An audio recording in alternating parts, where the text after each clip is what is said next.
Olá, nós estamos iniciando mais um encontro do nosso estudo sobre o Catecismo da Igreja Católica e é uma grande alegria receber você aqui para mais uma aula. E hoje, nesta aula, nós falaremos a respeito da lei natural, da lei revelada e da lei evangélica. Mas antes de nós iniciarmos, nós queremos rezar um pouquinho para que realmente nosso Senhor Jesus Cristo possa nos conduzir nessa nossa reflexão. Estamos reunidos em nome do Pai, do Filho e do Espírito Santo. Amém. Vinde, Espírito Santo, enchei os corações dos vossos fiéis e acendei neles o fogo do vosso amor.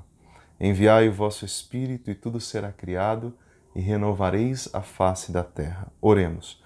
Ó Deus, que instruístes os corações dos vossos fiéis com a luz do Espírito Santo, fazei que apreciemos retamente todas as coisas, segundo o mesmo Espírito, e gozemos sempre de sua consolação, por Cristo Senhor nosso. Amém. Em nome do Pai, do Filho e do Espírito Santo. Amém. Bom, pessoal, então hoje nós iremos falar sobre a lei natural, a lei revelada e a lei evangélica. Nós utilizaremos os parágrafos do 1949 ao parágrafo 1986 do nosso Catecismo da Igreja Católica, que você tem aí com você com certeza, lê, acompanha e também reflete sobre aquilo que a Igreja nos ensina. Então, vamos dar início aqui à nossa reflexão, falando em primeiro lugar a respeito da lei. O que é uma lei? Então, a lei é uma regra que é imposta por uma autoridade para que toda a sociedade possa seguir, para que toda a sociedade possa cumprir aquela lei. É isso que mantém a sociedade organizada, isso que permite com que as coisas não se transformem num caos. Então é necessário uma lei para organizar a sociedade. A fonte de toda e qualquer lei é o próprio Deus. Da mesma maneira, Deus criou todas as coisas com as suas leis. Tudo que Deus criou, Ele colocou uma lei. Então nós temos as leis naturais, nós temos a organização da própria hierarquia das criaturas, aquelas que têm maior grandeza, aquelas que têm maior dignidade, aquelas que têm que têm suas características próprias. Então existe uma ordem na própria natureza estabelecida por Deus. Existem as leis da física que o próprio Deus criou, certo? Então existem leis que organizam o nosso mundo. Portanto, qualquer lei que venha a surgir, essa lei tem como fonte o próprio Deus, que também criou este mundo com as suas leis. E a primeira das leis sobre as quais o catecismo fala, a primeira delas é a lei natural. O que é a lei natural? Segundo o catecismo, a lei natural é aquela lei que está inscrita no coração do homem, ou seja, a lei que está inscrita na mente, na razão do homem, que é aquilo que a Igreja chama então de lei natural. Esta lei, segundo o catecismo, ela foi colocada por Deus no ser humano para que ele pudesse discernir o que é o bem, o que é o mal, ou seja, o bem a fazer e o mal a evitar. É esta possibilidade que Deus deu ao homem, esta graça de discernir todas as realidades e optar sempre pelo bem. Por quê? Para que nós possamos viver plenamente a vontade de Deus, nós precisamos sempre optar pelo bem, seguindo a lei desta razão, a lei natural colocada por Deus dentro de nós. O catecismo diz que a lei moral é a voz de uma razão mais alta, ou seja, aquilo que chamamos de voz da consciência, na realidade é a voz de uma consciência mais alta, de uma razão mais alta que a razão do próprio Deus. É o próprio Deus falando dentro de nós o que devemos fazer, o que devemos evitar. Também, essa lei natural, é uma lei universal. Ela está presente em todos os seres humanos. Esta lei, se nós a substituímos, se nós a negligenciamos, na realidade nós estamos nos afastando da verdade, nos afastando do próprio Deus. Porque esta lei, ela é impossível de evitar. Esta lei ela nos obriga a seguirmos a verdade, a seguirmos aquilo que é bom para o ser humano. Tudo aquilo que nos faz mal, todas as vezes que nós optamos por aquilo que nos faz mal, nós seremos infelizes. Todas as vezes que nós negligenciamos, que nós desobedecemos a essa voz da nossa consciência, nós não seremos felizes, porque esta lei interior foi colocada em nós pelo próprio Deus que quer a nossa felicidade. Deus quer a nossa plenitude de vida. Deus quer que nós sejamos plenamente realizados. Então, quando nós obedecemos esta lei natural em nós, Deus nos faz felizes. Veja, a opção da felicidade está dentro de nós. A opção de nós sermos felizes depende das nossas escolhas. Porque Deus já colocou a regra, a lei já existe dentro de nós. Mas agora depende de cada um escolher aquilo que vai lhe fazer realmente feliz. Este é o caminho da felicidade. Pode ver, todas as vezes que nós somos infelizes, na maioria das vezes, é quando nós fizemos opções erradas. Ou que, infelizmente, nós fomos vítimas da opção errada de outras pessoas. Isso nos machucou, isso nos feriu, porque outros não obedeceram a esta voz interior que manda fazer o bem. Então, você vê, portanto, que o mal que nós temos, todo o mal da sociedade, é gerado pelas nossas escolhas, pelas nossas e pelas escolhas das outras pessoas. Depois, o catecismo ainda continua dizendo que esta lei ela é imutável e permanece sempre a mesma ao longo de toda a história. Pode ver, desde que Deus nos criou e já infundiu em nós esta inclinação para o bem, esta lei interior que nos impulsiona a fazer o bem, ela nunca mudou ao longo da história, ela sempre permaneceu exatamente a mesma e para sempre será a mesma. Isso homem nenhum, tecnologia nenhuma pode mudar dentro de nós, porque foi colocada pelo próprio Deus. O que Deus estabeleceu, ninguém pode mudar, ninguém pode tirar do lugar.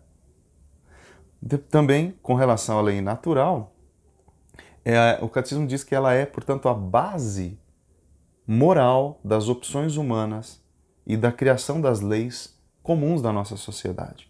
Tá? Então é esta lei interior, a lei natural, que é a base moral das nossas opções, das nossas escolhas e também da criação das leis da sociedade. Se a sociedade, os nossos juízes, os nossos parlamentares seguirem a voz interior, a voz da verdade no seu coração, nós teremos leis justas. Essa é a base para a constituição das leis de uma sociedade. É o fundamento preparado por Deus para a recepção da lei revelada. Então a gente vai ver agora que nós temos a segunda lei. Então a gente está falando da lei natural, a lei moral natural. Tá? A gente está dentro do campo da moralidade, que é entre fazer o bem e fazer o mal, as escolhas humanas.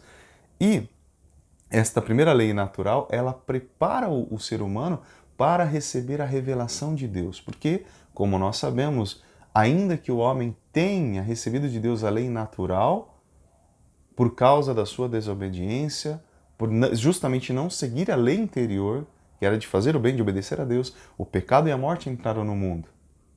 Então, Deus precisava relembrar ao homem, recordar ao homem as leis que ele mesmo já havia colocado em seu coração. E aí a gente passa para a segunda lei, que é a lei revelada.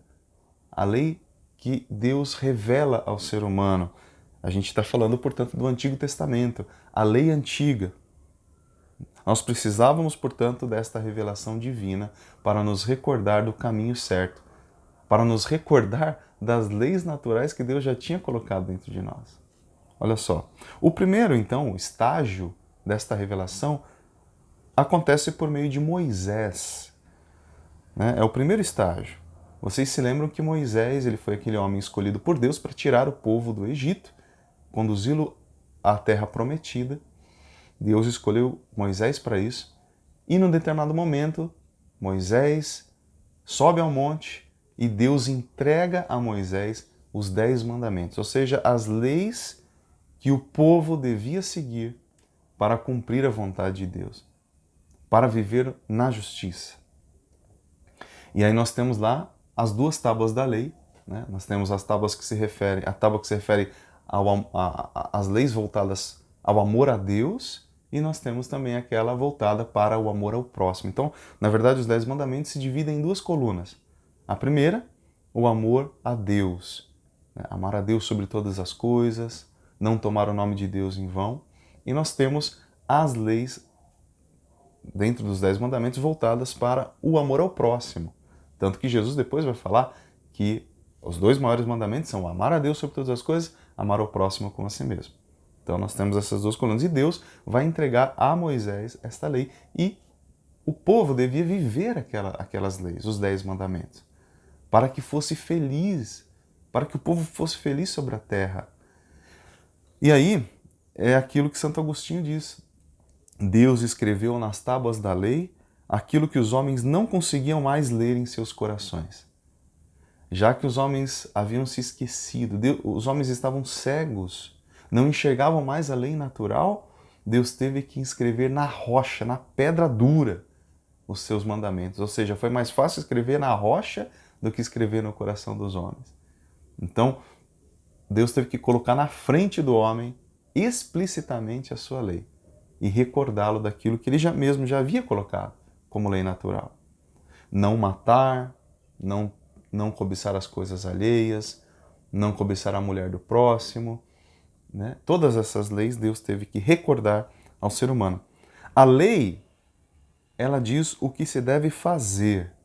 Então, esta lei de Moisés, a lei dada ao povo de Israel, era uma lei de conduta. Ela mostrava o que o povo devia fazer para ser feliz. Mas a lei não dava a graça e a força do Espírito Santo para cumpri-la, porque o povo ainda estava cheio de pecado. A salvação, a redenção não havia acontecido ainda. Então, a lei não era capaz de salvar o povo. Apenas a graça de Deus poderia salvar o povo, e essa graça virá por meio de nosso Senhor Jesus Cristo. A graça vem por Cristo. A graça, ela está acima da lei, porque a graça, ela tem a força, ela tem a capacidade, o poder de transformar o coração humano. Ou seja, não é apenas uma lei que eu sei que eu tenho que seguir, mas a graça, ela é eficaz. A gente vai falar sobre a graça numa próxima aula, aliás, na próxima aula. Mas a graça, ela transforma, ela age como, vou dar um exemplo, é como um remédio que você toma. Você toma um remédio, o remédio vai agir, ele vai ter uma eficácia transformadora no seu organismo, não é? A graça de Deus também, ela age, ela purifica o coração, ela transforma o coração, ela conduz à santidade. Então, a lei não tinha esta força que a graça depois vai ter, que nós temos hoje essa graça, né?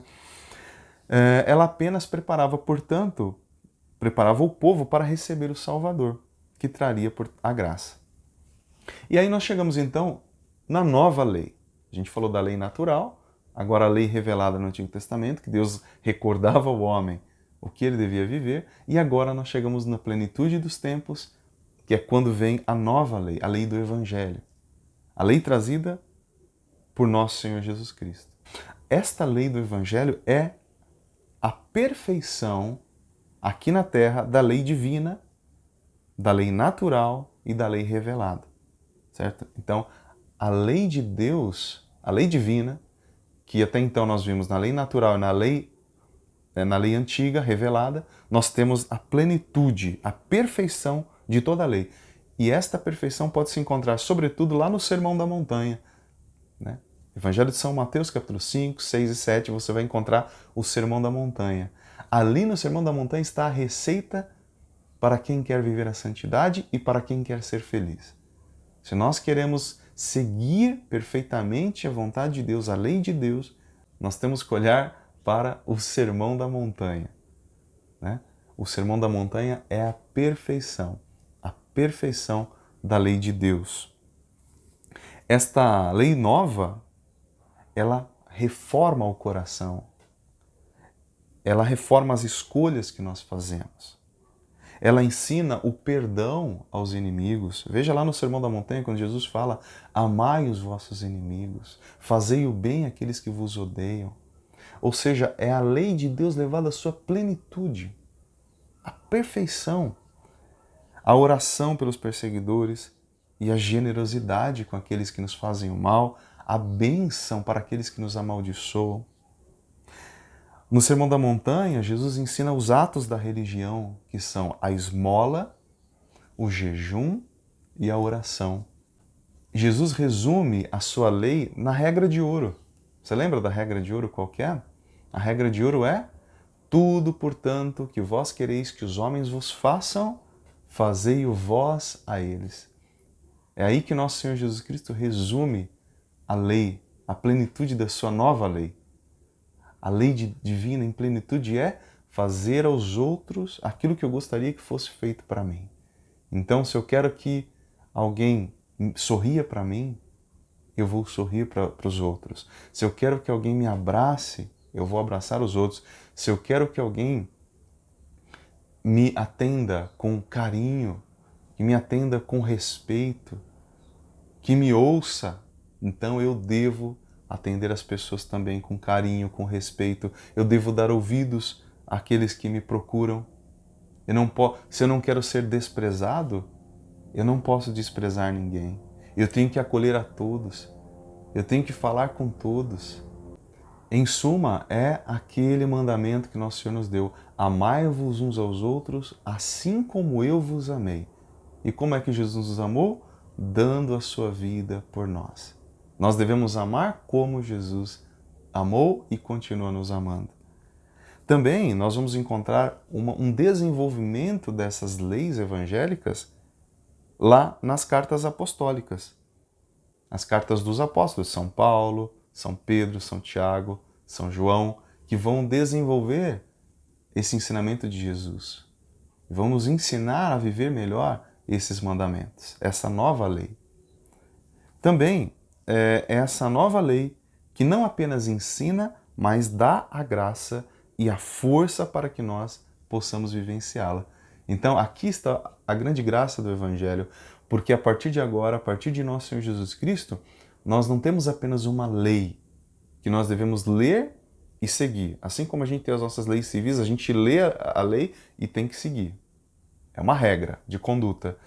Mas, ao contrário, a lei do Evangelho, ela tem algo a mais. Ela tem a graça de Deus que age em nós. É uma lei viva, é uma lei eficaz, que nos impulsiona a viver, que transforma o nosso coração. E esta graça é o próprio Espírito Santo em nós, que vai nos transformando, nos conduzindo, nos modificando interiormente, para que nós vivamos plenamente a vontade de Deus, isto é, a santidade. Então, era isso que eu tinha para falar para vocês nesse encontro de hoje. Espero que você tenha gostado dessa aula e vamos pedir a Nosso Senhor que realmente nos ensine, nos ajude a viver a sua lei. Desde a lei antiga, os 10 mandamentos, e também a lei do Evangelho, que é a lei suprema, a lei mais perfeita, que é a lei do amor, a lei do perdão, a lei da misericórdia, que nosso Senhor Jesus Cristo veio nos ensinar e Ele mesmo viveu tudo isso que ensinou. Então nós agradecemos a Nosso Senhor por mais esse encontro, pedimos que Ele nos abençoe em nome do Pai, do Filho e do Espírito Santo. Amém. Meu irmão, fique com Deus, Deus te abençoe e até o nosso próximo encontro.